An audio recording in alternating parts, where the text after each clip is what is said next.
for joining us. Jonathan Daniels was born and raised here in Keene. The St. James Episcopal Church served as the foundation for his faith. He devoted his life to others, leaving a lasting legacy stretching far beyond this New Hampshire town.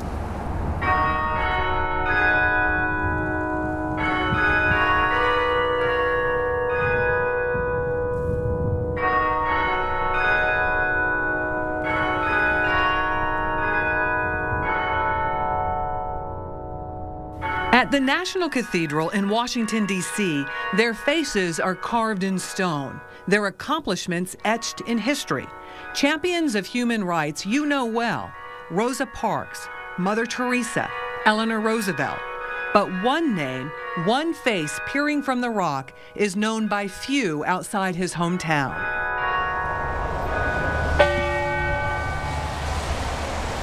Jonathan Daniels, from Keene, New Hampshire. A modern-day saint. He proved his humanity and strength in the summer of 1965. During the height of the civil rights struggle in racist Alabama, the 26-year-old seminary student stepped in front of a shotgun blast meant for a young black teenager. Jonathan Daniels is an American hero who died so that we could all vote freely, and yet most people in New Hampshire and America have no idea who he is. Author Sandra and Rich Wallace discovered Jonathan after moving to Keene. His name kept popping up. We'd go to Historical Society events and we'd hear the name Jonathan Daniels, and we'd notice that there was a school named after him. And the more we learned about him, we said, this is something that, this is not just a local story in any way. Blood Brother tells the story of Jonathan Daniels' sacrifices for civil rights. This is an unlawful assembly. You are ordered to disperse. After Bloody Sunday, when state troopers clubbed and tear-gassed peaceful protesters, Jonathan answered Martin Luther King Jr.'s call and traveled to Selma, Alabama. King asked Northern clergy, particularly white clergy, to come south and march alongside blacks for equal voting rights. Jonathan, who was studying at what is now the Episcopal Divinity School in Cambridge, Massachusetts, planned to stay for the weekend. He ended up in Alabama 5 months. Most of the white civil rights workers who went to Selma decided to go back and get on with their lives, and that didn't sit well with Jonathan. He really believed that it would be hypocritical for him to just show up for a few days and say, I care about you and your life, and then leave. As Jonathan became more involved, the stakes got higher and the danger greater. After just 48 hours in Selma, James Reeb, a minister who arrived with Jonathan, was beaten to death by an angry white mob outside a Ku Klux Klan hangout.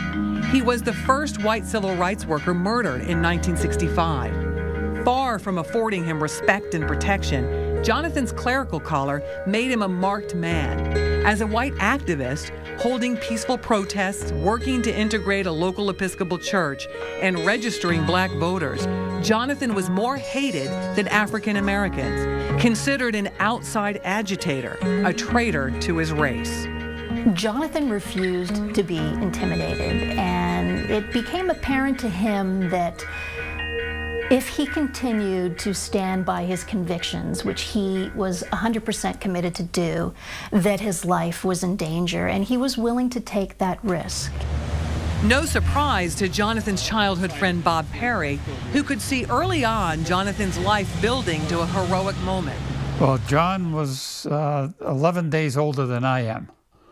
So the story that I get is that we first met in the nursery down at the old Elliott Community Hospital here in Keene. They were inseparable, neighbors and classmates. Jonathan wasn't much of an athlete, but always a fighter. We had boxing gloves in the garage at the house. And John, I don't think, ever stood in the conventional stance. He just came out and started flailing. Jonathan preferred fighting for the underdog. He would go out of his way to go and include them in any way that he could. He and his younger sister had a rigid upbringing. His father a doctor, his mother a socialite, with high expectations for her children. His mother was very strict. and he would rebel to some extent. Mostly just typical boyhood mischief, like the secret club Jonathan and Bob formed in the crawl space under Jonathan's house on Summer Street. We took a bench in there to sit on, and John, even at that point, was serious enough that he created an altar, and he led a ceremony before every meeting that we had. It was Ye Loyal Knights of the Royal Order of the Skull and Bones Society. At night, Jonathan would break into schools and churches to climb their towers and steeples. John knew where the lowest boards were and convinced me one night to join him. To say that I was scared is a real understatement. We each smoked a cigarette while we were sitting up in there. I was sure that people were going to see those two little red lights on the end of the cigarettes, and we were caught. It was one and done for Bob. Jonathan was a regular. It was a great place for solace. Sit, contemplate. Jonathan was more introspective than most kids. Smart, too. He just didn't study. His turning point came one night after sneaking out for a joyride with friends. He crawled out the second-story bathroom window, crossed the roof, then climbed down a ladder. John slipped and fell. He missed the cement walkway, landed dirt or whatever, and it may have been snow. It was February. Jonathan was busted up, hospitalized for a month. He had a lot of time to think about where he was in his life and where he wanted to go in his life. I think he faced up to the fact that he was starting to drift in a direction that he ought not to. Jonathan's focus turned to the church. Religious from an early age, drawing a bishop and a chalice on a fourth-grade spelling test and singing in the youth choir, but becoming increasingly unhappy with the First Congregational Church he grew up in. Jonathan was drawn more to ceremony, and the Congregational Church was a little plain for him. So when he was in high school, not the rest of his family, but he converted to Episcopalianism, and this became his home church. Years later, as a seminary student, Jonathan would give his first sermon here at St. James in downtown Keene. There are more souls to be reached. The body of Christ has something to say. Someday, after I have been ordained, I hope to be invited again to preach in this church. And if I am, I shall remind you of your responsibility to preach the risen Christ with your every motion, your every word, your every breath. Jonathan would never preach at St. James again. Gunned down on the streets of Alabama, pushing aside 17-year-old Ruby Sales when a white part-time sheriff's deputy aimed his 12-gauge shotgun right at her.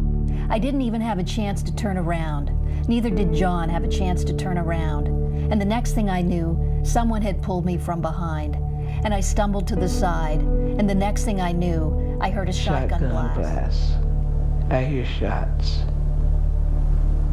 And I think, and I see Jonathan's body flying up in the sky, as if it were flying up in the sky. And I say to myself, this is what you're dead. This is what it means to be dead. Coming up, Ruby Sales on Jonathan Daniels' cold-blooded murder and the last 6 days of his life locked up in jail.